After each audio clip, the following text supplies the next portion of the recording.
Welcome back ناظرین. Break پہ جانے سے پہلے ہم بات کر رہے تھے کہ اس وقت جو پاکستان کے اندر جو تبدیلیاں آ رہی ہیں اور انٹرنیشنل سطح پہ جو پاکستان کے جسے کہہ لیجیے رول میں جو ایک ڈیفرنس آیا ہے اس پر بات کر رہے تھے, گفتگو کر رہے تھے سوری جواد فیضی صاحب. میں چاہوں گا فیضی صاحب اپنی بات کمپلیٹ کر لیجیے, پھر ہم رانا صاحب کی طرف جائیں گے اور بھارت کا جو کردار ہے, اسرائیل کا کردار ہے, وہ دیکھیں گے اس معاملے کے اندر کیا رہتا ہے. دیکھیے, میں ہمیشہ یہ نشاست کہتا ہوں کہ میرے استاد گرامی آغا شورش کاشمیری مرحوم علیہ رحمہ وہ بہت پہلے لکھ گئے تھے کہ پاکستان کا وجود ایک آنکھ نہیں بھاتا, خاص طور پہ اسرائیل کو. اور پھر ڈاکٹر اسرار احمد مرحوم بھی یہ کہہ گئے کہ اللہ نے اسرائیل کا توڑ پہلے ہی نکال دیا پاکستان کی صورت میں, لہذا سازشیں تو جاری رہیں گی. میں تو یہ عرض کرنا چاہ رہا تھا کہ میں نے چین اور امریکہ کی باتیں کر لیں, پاکستان کے حوالے سے میں تو ضرور یہ کہوں گا کہ ان سازشوں سے بچنا بھی ہے, ان سازشوں کا مقابلہ بھی کرنا ہے جب پاکستان کا قد کاٹ مزید نکلا ہے. اور ابھی مجھ سے پہلے جس طرح کہا گیا کہ یہ میں نے تو اپنی ہوش میں پہلی دفعہ یہ دیکھا ہے, وگرنہ تو ہم دستے نگر ہی رہے, اب بھی مقروض ہیں, اب بھی قرضے لے رہے ہیں, مگر اس کے باوجود میں یہ سمجھتا ہوں کہ پاکستان کا جو اس وقت کردار ہے اس کو متنازع بنانے کی بھی کوشش کی جائے گی, اس کو کم کرنے کی بھی سازش کی جائے گی, اور خاص طور پہ اسرائیل اور ہندوستان اور کچھ ہمارے دوست نما جو دشمن ممالک ہیں وہ بھی یہ ٹرائی کریں گے. میں ہمیشہ یہ کہتا ہوں نشاط بھائی, آپ کو میرا پتہ ہے کہ ہمیں اس وقت تو ہم اس نقطے پہ کھڑے ہیں, اس جگہ پہ کھڑے ہیں جہاں ہمیں نہ گریٹر اسرائیل چاہیے, نہ اکھنڈ بھارت چاہیے, اور نہ ہی گریٹر ایران کے ہم حامی ہو سکتے ہیں. ہر ملک کو اپنی حدود و قیود میں رہنا ہوگا, ہر ملک کو اپنے عوام کی فلاح و بقا کے لیے اور ان کی بہتری کے لیے کام کرنا ہوگا. اس وقت جو صورتحال ہے ڈیفینیٹلی پاکستان کا قد کاٹ بہت بلند ہے, مگر اس میں جو سازشیں سامنے آئیں گی اس سے ہمیں بخوبی آگاہ رہنا چاہیے, وگرنہ یہ آپ کو لگتا ہے کہ جو موجودہ حکومت ہے فیضی صاحب, وہ آپ کو لگتا ہے کہ موجودہ حکومت جو ہے وہ اس چیز کے لیے تیار بھی ہے اور ان کے ہاں ریئلائزیشن بھی ہے اس چیز کی کہ اب انہوں نے کن کن چیزوں کو فیس کرنا ہے؟ وہ ہم سے زیادہ تیار ہے. اور آپ نے فیلڈ مارشل صاحب کی گفتگو بھی سنی مارکہ حق کے جشن کے موقع پر, فتح کے موقع پر اور سجدہ شکر بجا لانے کے بعد. میرا تیقن ہے, باقی ضیاء الحق بھی رہے اس دنیا دے وچ اور باقی بھی رہے, ایوب خان بھی رہا ہے, مشرف بھی رہا ہے, لہذا میرا ابھی تک تو یہ تیقن ہے کہ جس کے سینے میں قرآن ہے وہ ہم سے زیادہ بہتر سمجھ بھی رہا ہوگا اور اس کو پتہ بھی ہے. باقی اللہ خیر رکھے, اللہ مجھے معاف رکھے, اگر میں غلطی پہ ہوا تو مجھے بعد میں معاف کر دیا جائے. ٹھیک ہے, آپ کو معاف کر دیں گے رانا صاحب, تو خاص طور پر کیونکہ آپ کی پرانی دوستی ہے آپ تو معاف کر ہی دیں گے جواد صاحب کو. ڈاکٹر صاحب کا پتہ نہیں ہے اور اتسام صاحب کا بھی پتہ نہیں ہے, میں بھی رانا صاحب کے پیچھے پیچھے معاف کر ہی دوں گا. اب معاملہ رانا صاحب, معاملہ یہ ہے کہ یہ جو سازشیں ہیں, بھارت اور اسرائیل کا نیکسس کسی سے چھپا نہیں ہے, یو اے بھی اس میں شامل ہو چکا ہے, یہ ایک بلاک ہے نظر آ رہا ہے. ہمارے ہاں ایک بڑی تبدیلی جو ہے وہ خطے کے اندر سامنے نظر آ رہی ہے, اس پہ ڈیبیٹ بھی ہوتی ہے, ہمارا کردار بھی اس کے اندر ایک جیسے کہہ لیجیے اہم کردار ہمارا موجود ہے ایک مڈل پاور کے طور پہ. آپ کو لگتا ہے کہ جو اس وقت سچویشن ہے, ہم ایک تو پہلی بات یہ ہے کہ یہ جو اب نیا اسرائیل کا معاملہ بن رہا ہے, یہ جو ایک پروپیگنڈا شروع کیا جا رہا ہے, یہ ان مذاکرات کو بھی ڈسٹرب کر سکتا ہے, اس کے اندر پاکستان کا جو رول ہے اسے بھی ڈسٹرب کر سکتا ہے, یا ہم اس کو تھرو کرنے کی پوزیشن میں ہیں, ہم اس کو ہینڈل کر لیں گے اور اس کو ہم جواب دے پائیں گے؟ نہیں, ہینڈل تو کریں گے ہم انشاءاللہ تعالی. اور ہماری اب جو گلوبلی پوزیشن ہے وہ پہلے سے بہت ڈیفرنٹ ہے. ہماری بات کا ایک وزن ہے اور ہماری بات کے پیچھے کھڑے ہونے والے بہت سارے لوگ ہیں. لیکن جو فیضی نے بات کی وہ بالکل ٹھیک ہے کہ اس کے باوجود بھی ہمیں اپنے طور پہ تو الرٹ رہنا پڑے گا نا. ہاں جی. اور جو انڈیا اور اسرائیل کا نیکسس ہے, اور اگر اس میں یو اے ای کو بھی شامل کر لیں تو یو اے ای کی بندرگاہ کراچی سے اور اس سے گوادر سے آدھے گھنٹے کے فاصلے پہ ہے. آپ اس لوگ تو یہ بھی کہتے ہیں سر کہ کراچی پورٹ اسی لیے, اور کراچی کے جو حالات ہوئے اسی وجہ سے ہوئے کہ بھئی دبئی پورٹ بننی تھی اور دبئی پورٹ نہیں, ہم بہت پہلے سے دبے لفظوں میں ہم کہہ رہے تھے, ہم احتیاطاً نام نہیں لیتے تھے کہ یہ گوادر کا جب بھی کچھ ہوتا ہے, غلغلہ بلند ہوتا ہے تو کہیں نہ کہیں سے کچھ ہو جاتا ہے, ہم اس ٹائم احتیاط کرتے تھے کہ برادر اسلامی ملک ہے. لیکن اب تو بات کلیئرٹی کے ساتھ سامنے آ گئی. لیکن دو چیزیں آپ دیکھیں جو اس پہ ابھی ہم نے ذکر کیا ہے. ایک تو جو ہم پہ یہ الزام آیا کہ جی ہم نے طیارے جو ہیں نور خان ایئر بیس پہ ہم نے ان کو دی. حالانکہ جو میری اطلاعات ہے وہ یہ کہ جب شروع ہوئی ہے نا جنگ, تو جو پیسنجر طیارے تھے نا ان کو ہم نے ضرور وہاں پہ کیا تھا, وہ انسانی ہمدردی کی بنیاد پہ کیا تھا کہ ان کے پیسنجر طیارے تھے تو وہ اس کی وہ ایک طیارہ جو کھڑا ہونے کی بات کی وہ بھی وہ ہے جو عراقچی صاحب کے کہہ رہے تھے کہ انہوں نے آنا ہے تو اس سے پہلے جو ایک وہ آپ سمجھ لیں دوسری بات یہ کارگو ٹائپ ہوتا ہے یا جو فیسیلیٹیٹ کرتا ہے اس طرح کا. دوسری بات یہ کہ اگر وہاں اتنی بڑی آمد و رفت ہوتی تو نور خان ایئر بیس جو ہے وہ کوئی جنگل میں نہیں ہے, وہ اس کے ارد گرد آبادی ہے, سارا کچھ ہے. میں ایک بات رانا صاحب ایک بات کہہ سکتا ہوں؟ جی بلکہ رانا صاحب یہاں تک ہے میرے پاس ابھی بھی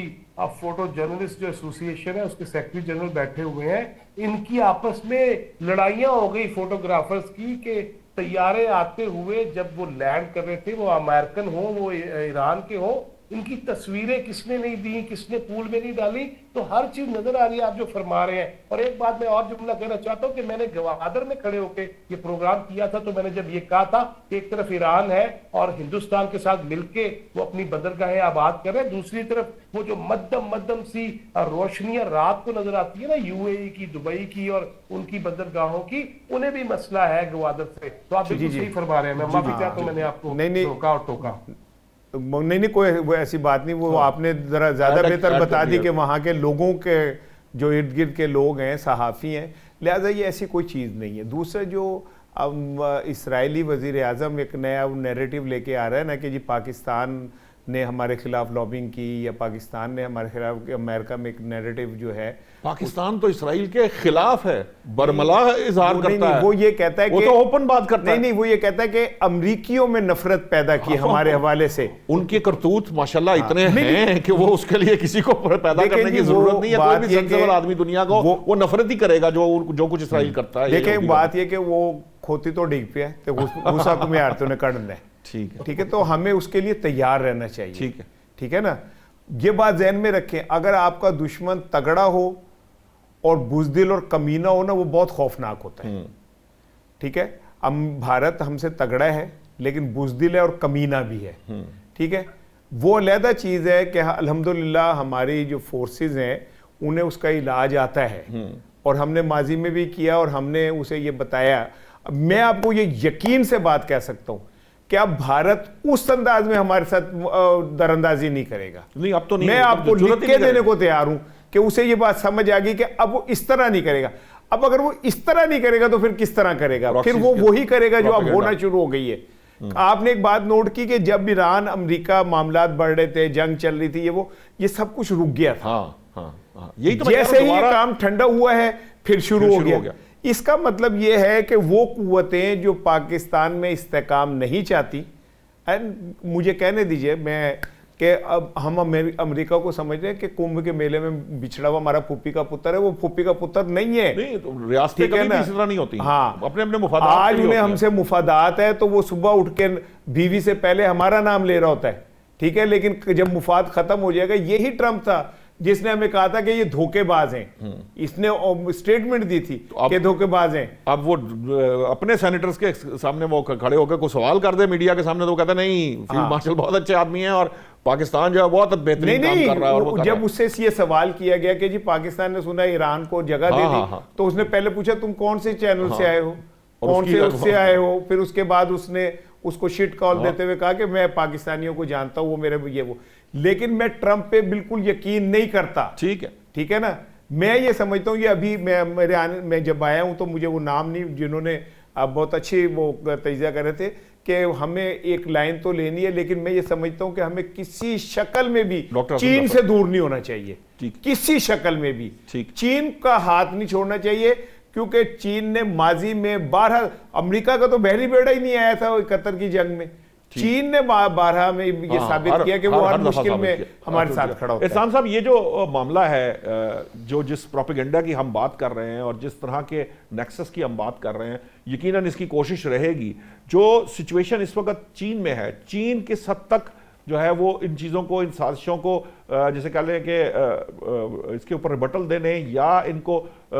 پکڑنے کی پوزیشن میں ہے, اور وہ چین کس حد تک جو ہے وہ امریکہ کے ساتھ معاملات کو آگے بڑھائے گا. یہ ایک سائیڈ ہے. میں چاہ رہا ہوں یہاں پہ یہ بات آپ کنکلوڈ کر دیں, کیونکہ ڈاکٹر صاحب کی طرف جب جاؤں گا تو میں وہ آپ نے جہاں معیشت کی بات چھوڑی تھی, معیشت کے معاملے کے اوپر یہ دوسرا سوال ہے. معیشت کے معاملے کے اوپر جو چین اور امریکہ کے درمیان, کیونکہ ایلون مسک بھی وہاں آئے ہیں اور بھی 2-3 ٹائکونز تو میں نے دیکھے ریڈ کارپٹ پہ, یہ جو وہاں آئے ہیں کیا معاشی جو معاملات ہیں کن چیزوں کے اوپر ڈیلز متوقع ہیں اور کن پر جو ہے وہ شاید ہو سکتا ہے کہ معاملات پھر کسی نیکسٹ جو چیزیں ہیں ان کی طرف چلی جائیں؟ دیکھیں میں شارٹلی چیزوں کو، کیونکہ بڑے سینئر لوگ بیٹھے ہیں تو میں تو خود سن رہا ہوں اور سیکھ رہا ہوں، میں کچھ چیزیں آپ کو پوائنٹ آؤٹ کر دیتا ہوں۔ جو بات ہو رہی ہے نا کہ ہمیں تیار رہنا چاہیے اور ہمیں ایک سائیڈ لینا ہوگی، میری دانست میں وہ سائیڈ جو ہے وہ معاشی ہو سکتی ہے، وہ عسکری نہیں ہو سکتی، اور معاشی اس لیے کہ ہم ڈیپینڈنٹ نہیں ہو سکتے امریکہ کے، کب تک ہوں گے؟ تو اس کے لیے ہمیں چین کے ساتھ تعلقات بہتر کرنے ہوں گے، اور وہ معاشی سائیڈ ہماری جو لائف لائن ہے اس وقت وہ سی پیک ہے، جس پر معذرت کے ساتھ ہم اس طرح سے کام نہیں کر پائے سی پیک فیز 2 میں جس طرح سے ہونا چاہیے تھا۔ تو اگر ہم نے راہ لینی ہے، جو کہ تمام پینلسٹ کہہ رہے ہیں کہ لینی ہے، تو اس کے لیے ہمیں سی پیک کی طرف اور چائنا کی طرف فوری طور پر جانا ہوگا۔ اس بات سے قطع نظر کہ ہمارے اندر کے اختلافات کیا ہیں، کون آ کر کیا روک دیتا ہے، یہ بحث انٹرنیشنل میڈیا کے لیے نہیں ہے، نہ انٹرنیشنل سٹیک ہولڈرز کے لیے ہوتی ہے۔ جو بات آپ نے امریکہ اور چین کے تعلقات کے حوالے سے کہی ہے، دیکھیں امپورٹنٹ چیز جو مجھے نظر آئی اس میں، ایلون مسک کو لوگ ہائی لائٹ کر رہے ہیں، لیکن میرے حساب سے ان کی جو کیپیسٹی ہے وہ جو الیکٹرک کارز کے حوالے سے وہ شہرت رکھتے ہیں بہت زیادہ، اور ان کے اسپیس کے حوالے سے اور ایکس کے حوالے سے، لیکن اس میں چین بہت خود کفیل ہے، اور چین نے الیکٹرک کارز میں کو کافی ٹف ٹائم دے دیا ہے۔ جو امپورٹنٹ پرسنالٹی ہے وہ انویڈیا کے سی او کے حوالے سے ہے، کیونکہ چپس کا معاملہ چین کے لیے بہت امپورٹنٹ ہے۔ اور دوسری جانب آپ اپنے انٹرو میں کہا کہ جو منرلز کے حوالے سے، جو دھات کے حوالے سے جو بات ہے، اس پر یقیناً چین اپنے کارڈز اپنے پاس رکھے گا، کیونکہ چین جانتا ہے کہ آگے جا کر صورتحال کیا ہونی جا رہی ہے۔ جو اکنامک ٹائز ہیں، میرا خیال ہے چین کی کوشش یہ ہے، اور جو یہاں کا بیانیہ بھی ہے سرکاری میڈیا کا، وہ یہ ہے کہ ہم نے اس ملاقات کو ایک ڈائریکشن کے طور پر اکنامک ٹائز کی طرف لے کر جانا ہے، اور دیگر معاملات اس کے ساتھ ہیں، جس میں ایران بھی ہے، جس میں تائیوان کا مسئلہ بھی ہے، جس کو چین نے آج بھی وزارت خارجہ کا بیان آیا کہ یہ امریکہ کو سمجھنا ہوگا کسی بھی ملاقات میں کہ یہ ہمارا اٹوٹ حصہ ہے، اور اگر آپ ان کو ہتھیار بیچتے ہیں یا ان سے اس طرح کے تعلقات رکھتے ہیں تو یہ ہمارے لیے قابل قبول نہیں ہے۔ تو کچھ ریڈ لائنز بہت کلیئر ہیں، لیکن میرا خیال ہے کہ یہ دورہ عمومی طور پر اکنامک پوائنٹ آف ویو سے بہت امپورٹنٹ رہے گا۔ 12 سے 16 لوگ بتائے جا رہے ہیں کہ جو انٹرنیشنل کمپنیز ہیں، ملٹی نیشنل، وہ یہاں آئی ہیں، تو یقیناً سرمایہ کاری چین میں، ٹرمپ صاحب بھی کہہ رہے ہیں کہ میں کہوں گا کہ چین کو کھولیں، یہاں پر سرمایہ کاری کے حوالے سے، اور پھر چین کی وہاں سرمایہ کاری کے حوالے سے یہ باتیں تو ہوں گی، لیکن جو پس پردہ چیزیں ہیں، جو انٹرنیشنل ریلیشنز کے حوالے سے، جو تنازعات کے حوالے سے ہیں، اس میں میرا خیال ہے کہ کچھ ہڈن چیزیں ایسی ہوں گی۔ یہ میں کیونکہ میں چاہ رہا تھا کہ میں کنکلوڈ کر لوں، دوبارہ مجھے موقع ملے نہ ملے، تو اس لیے میں نے تمام چیزوں کو مختصراً آپ کے سامنے بیان کیا۔ جی ٹھیک ہے، وہ یہ جو ڈاکٹر حسن یہ جو بات ہے، اصل میں تو معاملہ سارا معاشیات سے جڑا ہوا ہے، آپ بھی اس بات کو کہتے ہیں، لیکن ہم آپ کو پچھلے پروگرامز کے اندر بھی ہم یہ بات کرتے آئے ہیں کہ یہاں ایک نیا جسے کہہ لیجئے سیکیورٹی فریم ورک ہمیں ڈیولپ ہوتا نظر آ رہا ہے، جس کے اندر جو سعودی عرب ہے، مصر ہے، ترکی ہے، چین ہے، روس ہے، یہ ذرا جو علاقائی ریجنل سطح کے اوپر، اگرچہ کہ چین کسی قسم کے گلوبل معاملے کے اندر وہ امریکہ کی تھانے داری نہیں لینا چاہتا، علی اعلان تو بالکل بھی نہیں لینا چاہتا، بیک اینڈ پہ وہ جو بھی کرتا رہے۔ اس سچویشن کے اندر اس قسم کے فریم ورک کے اوپر جو کام کرنا ہے کہ کسی کی اجارہ داری توڑے بغیر اپنی اجارہ داری اپنے اپنے علاقوں میں اپنے اپنے سطح کے اوپر قائم کرنا، یہ جو فریم ورک ہے یہ آپ کو کس حد تک جیسے کہہ لیجئے کہ قابل عمل نظر آتا ہے؟ اور دوسرا جو یہ معاملہ ہے تائیوان کے اوپر، تو یقیناً اس کی ریڈ لائن ہے، لیکن ایلان مسک کی کچھ اور بھی اسپیشیلٹیز ہیں، اسپیس ایکس ہو یا ٹیسلا ہو، اس کے علاوہ بھی کرپٹو کے معاملات کے اندر اور دیگر معاملات میں بھی ان کی انوالومنٹ ہے۔ تو یہ جو اے آئی اور کرپٹو کا معاملہ ہے، اس کے اندر ایلان جو ہے وہ تھوڑا سا جسے کہہ لیجئے تھوڑا ایک سٹیپ اور آگے جانا چاہتے ہیں، جو ہمارے پاس اطلاعات ہیں، جو میں نے پڑھا ہے۔ تو آپ کو لگتا ہے کہ یہ جو سچویشن ہے، دونوں سوال علیحدہ علیحدہ ہیں،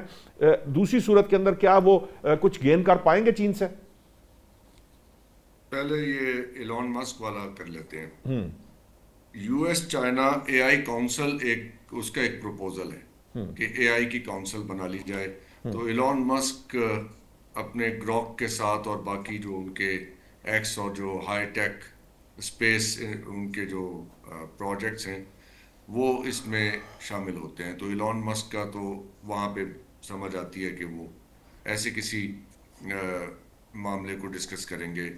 چائنا کے ساتھ۔ ایک امپورٹنٹ چیز ہے، اب دیکھیں دو انٹر ڈیپینڈنسیز ہیں جو بڑی کرٹیکل ہیں۔